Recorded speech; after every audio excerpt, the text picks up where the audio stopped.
feeling good, yeah? Yeah! You ever notice the way a noise sounds really creepy when you can't make out what's making the noise? You know, like in them horror films, or say you got like a really tiny little mouse making really tiny little mouse noises, like behind the couch. As soon as you turn the light out, it's like you've got the fucking beast of the Babylon in the room. I've got a crazy neighbour. Now, crazy is a bit of a strong word, I know, you know, labels have consequences. So maybe I should be a bit more politically correct. Now, fuck it, he's crazy. He makes the strangest noises. You know. At first I thought he was having sex. It was like,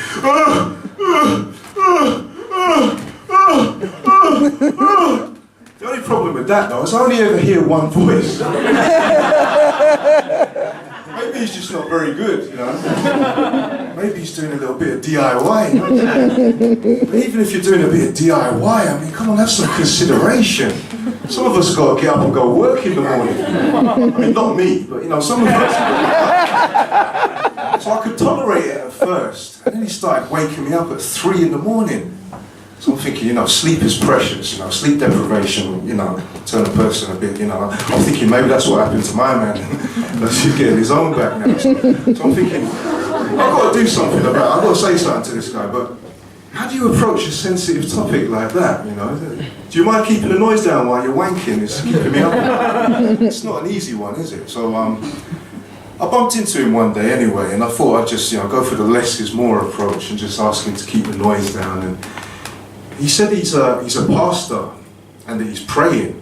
So I was like, oh, I got that completely wrong, you know. And I admit, I get things wrong sometimes, you know, my perspective ain't always 100%, so, you know, okay, well, can you keep the noise down a bit then, when you're praying, or maybe pray at a different time, it's going to be so loud.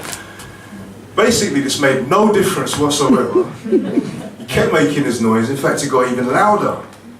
Then he woke me up 5 o'clock in the mornings, that's on Sunday, 5 a.m. Sunday, blasphemy. Sacrilegious. I'm religious. I just like to stay in bed all day on Sunday. You know when you're running around all week and you've got at least one day you can look forward to, you just stay in bed all day, you know.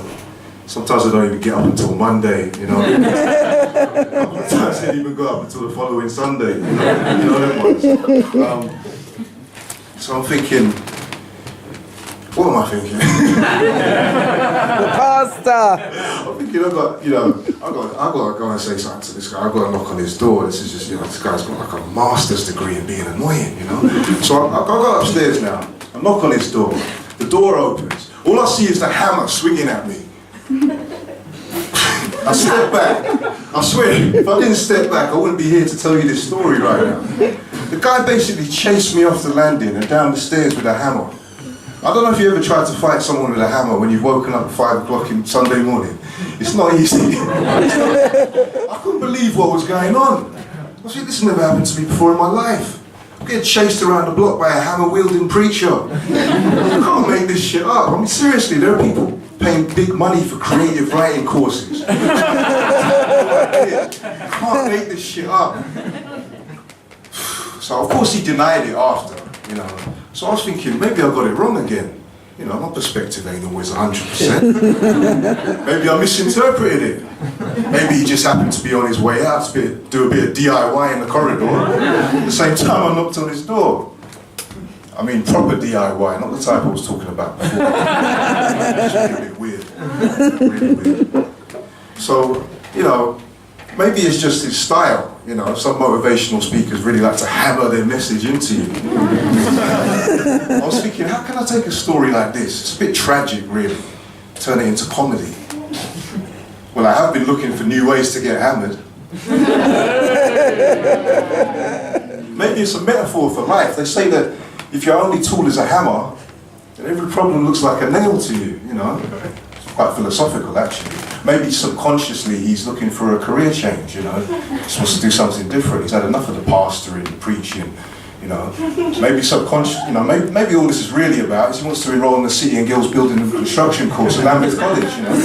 Just needs a push in the right direction. I mean, you know, we all express ourselves in different ways, express our needs in different ways, you know. Some of us articulate them with words.